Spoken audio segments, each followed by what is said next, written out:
Halo teman-teman semua, selamat datang di update market 30 Januari 2026. Kondisi siklus kripto saat ini sedang berada di persimpangan yang cukup menarik, di mana sentimen pasar mulai menunjukkan tanda-tanda kelelahan setelah volatilitas yang cukup tinggi beberapa waktu lalu. Meskipun tekanan jual masih terasa di beberapa aset utama, data indikator siklus memberikan sinyal bahwa kita masih jauh dari puncak siklus akhir.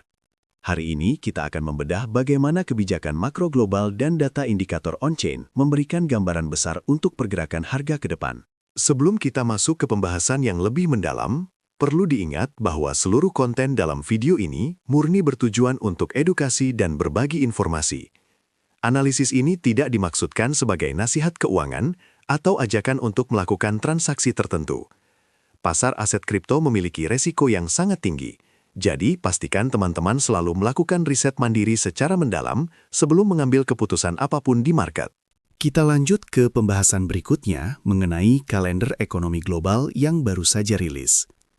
Bank Sentral Amerika atau The Fed baru saja memutuskan untuk menahan suku bunga di level 3,75%. Keputusan ini diikuti dengan konferensi pers yang menunjukkan pendekatan sangat hati-hati terhadap inflasi.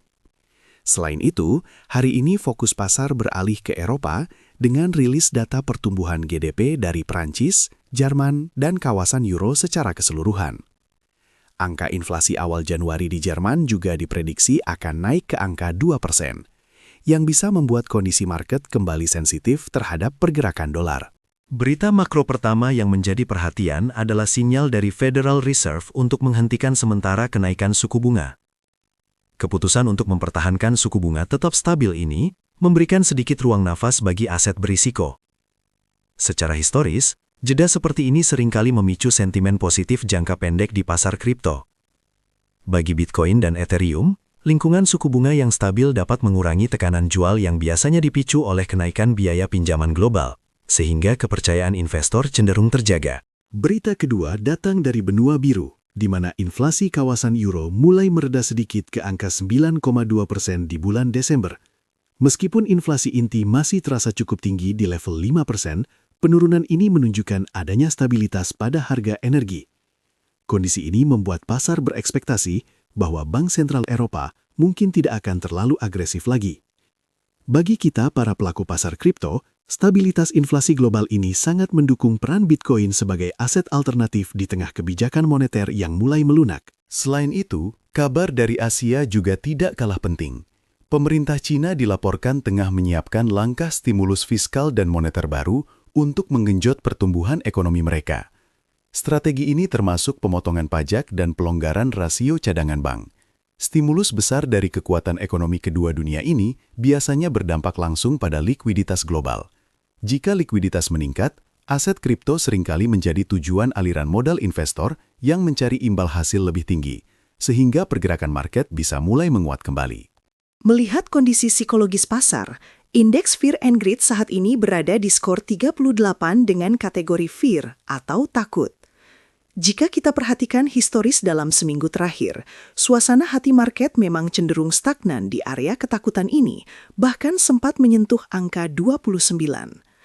Namun secara objektif, kondisi fear seperti ini biasanya menunjukkan bahwa market sedang berada dalam fase jenuh jual. Ini adalah momen di mana ekspektasi publik cukup rendah, namun secara fundamental justru seringkali menjadi area akumulasi yang menarik. Sekarang mari kita lihat indikator Pi Cycle Top yang sering digunakan sebagai lampu peringatan puncak pasar. Saat ini, garis moving average 110 hari berada di level 95.843 dolar. Sementara garis target puncaknya masih jauh di atas, yaitu di 202.053 dolar. Dengan jarak yang sangat lebar ini, indikator menunjukkan bahwa kenaikan harga Bitcoin saat ini belum menyentuh fase bahaya. Skenario utamanya menunjukkan perjalanan siklus ini masih memiliki ruang gerak yang sangat luas untuk tumbuh lebih tinggi. Indikator Puel Multiple hari ini tercatat di angka 0,74. Dalam analisis siklus, angka di bawah 1.0 biasanya menunjukkan bahwa pendapatan para penambang Bitcoin sedang berada di level yang relatif rendah dibanding rata-rata tahunan.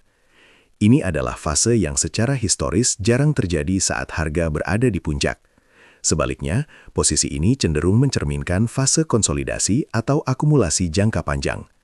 Tekanan jual dari sisi penambang terlihat mulai melambat, yang secara struktural sangat sehat untuk menjaga stabilitas harga di masa depan.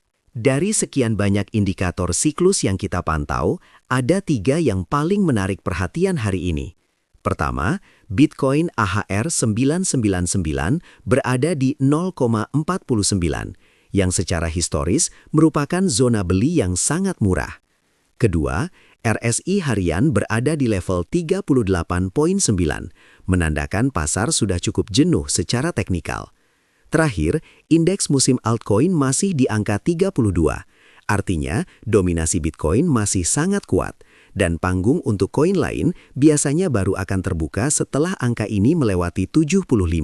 Beralih ke Ethereum, kondisi harganya juga sedang menguji batas bawah Bollinger Band harian di kisaran 2.700 hingga 2.800 dolar. Indikator RSI pada time frame harian menunjukkan angka 26,5. Yang berarti Ethereum sedang dalam kondisi jenuh jual yang sangat signifikan.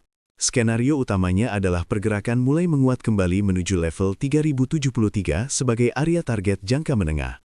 Namun, jika tekanan masih terasa kuat, skenario alternatifnya adalah berkonsolidasi terlebih dahulu di atas level 2700 sebelum mencoba menembus hambatan dinamis di atasnya.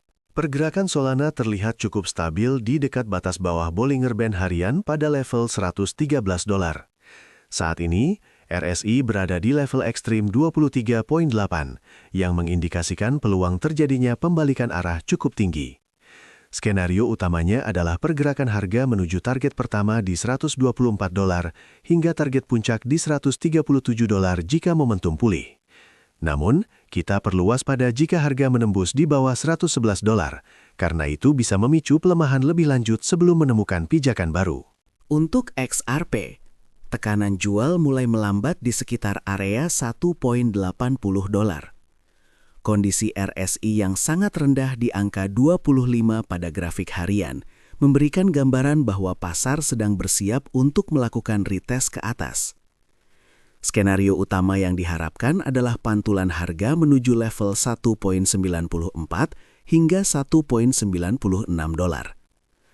Area transisi di 1,76 sampai 1,79 menjadi zona reaksi krusial yang harus diperhatikan untuk melihat apakah tren bearish ini akan benar-benar berakhir atau tidak. Itulah pembahasan lengkap kita untuk hari ini. Sekali lagi kami ingatkan bahwa semua analisis teknikal dan data yang disampaikan hanya bertujuan sebagai materi edukasi untuk membantu teman-teman memahami konteks pasar saat ini. Keputusan akhir untuk masuk atau keluar dari pasar sepenuhnya ada di tangan Anda. Tetap disiplin dengan manajemen risiko, dan sampai jumpa di update market berikutnya.